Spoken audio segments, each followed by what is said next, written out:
Dua, tiga. Selamat pagi Ibu, selamat pagi teman-teman.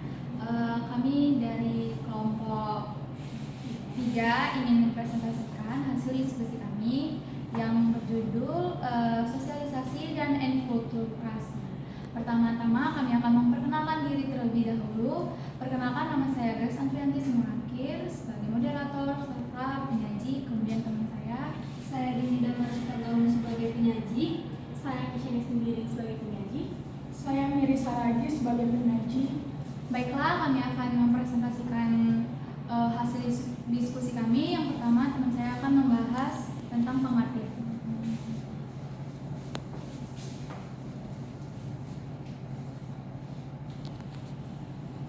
Yang pertama, kita akan membahas tentang pengertian tentang sosialisasi. Secara luas, pengertian sosialisasi adalah suatu proses interaksi dan pembelajaran yang dilakukan seorang manusia sejak lahir hingga akhir hayatnya di dalam suatu budaya masyarakat.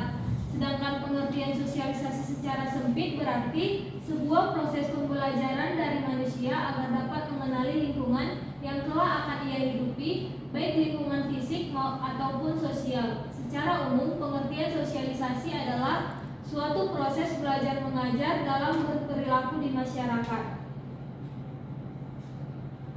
Dan yang kedua yaitu pengertian enkulturasi. Pengertian enkulturasi adalah suatu proses sosial yang dilakukan oleh seorang individu dalam mempelajari dan menyesuaikan pikiran serta sikapnya dengan adat istiadat, sistem norma, tata sosial, dan peraturan-peraturan yang hidup dalam kebudayaannya.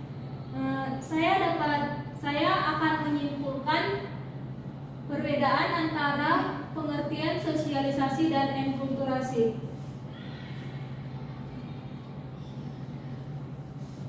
Mungkin akan dibahas oleh teman saya, Grace.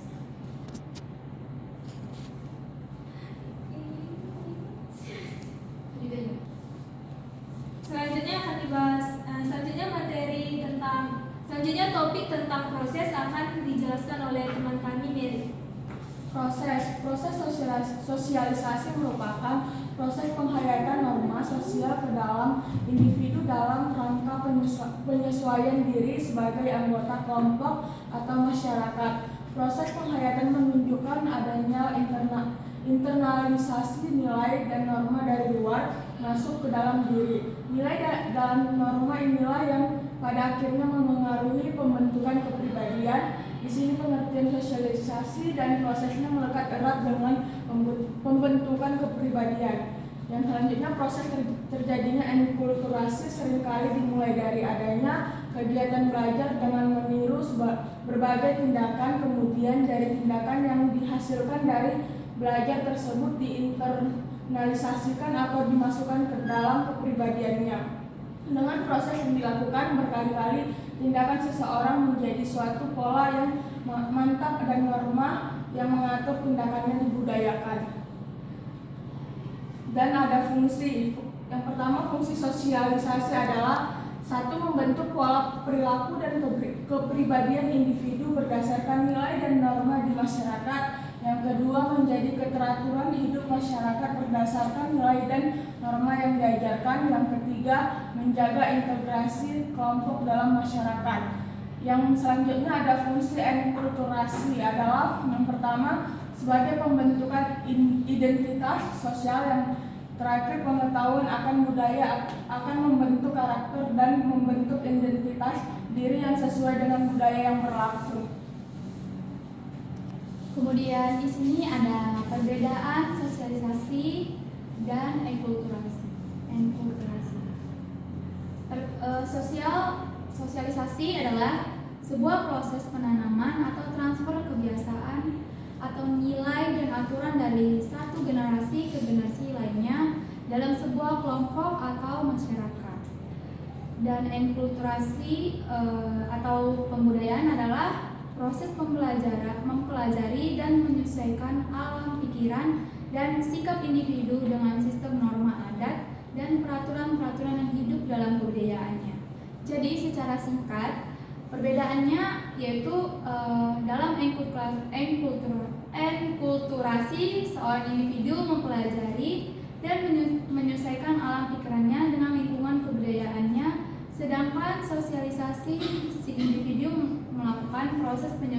penyesuaian diri dengan lingkungan sosial. Selanjutnya, contoh sosialisasi. Pertama, saat kita mengikuti kerja bakti bersama di lingkungan tempat tinggal, disinilah proses sosialisasi yang dilakukan dengan mudah. Yang kedua, menjalankan hidup rukun, damai, tentram antara sama masyarakat merupakan wujud dari proses melaksanakan sosialisasi dalam masyarakat. Selanjutnya, mengikuti atau sering menghadiri acara yasinan atau doa bersama, serta ada kegiatan poskamling, sering membawa bersama warga, itu juga bagian dari proses sosialisasi. Selanjutnya, contoh dari akulturasi. Salah satu contoh akulturasi adalah bahasa seorang akan tumbuh dengan bahasa yang sesuai dengan tempat tinggalnya atau bahasa ibu. Walau diajari bahasa lain, bahasa ibu akan menjadi bahasa paling fasih mereka. Misalnya seorang yang tumbuh di Indonesia akan berbahasa Indonesia. Jika tumbuh dalam lingkungan suku tertentu, biasanya mereka juga fasih berbahasa daerah seperti suku Sunda, Jawa, Minasa, Tolaki, dan lainnya. Contoh lainnya adalah cara makan.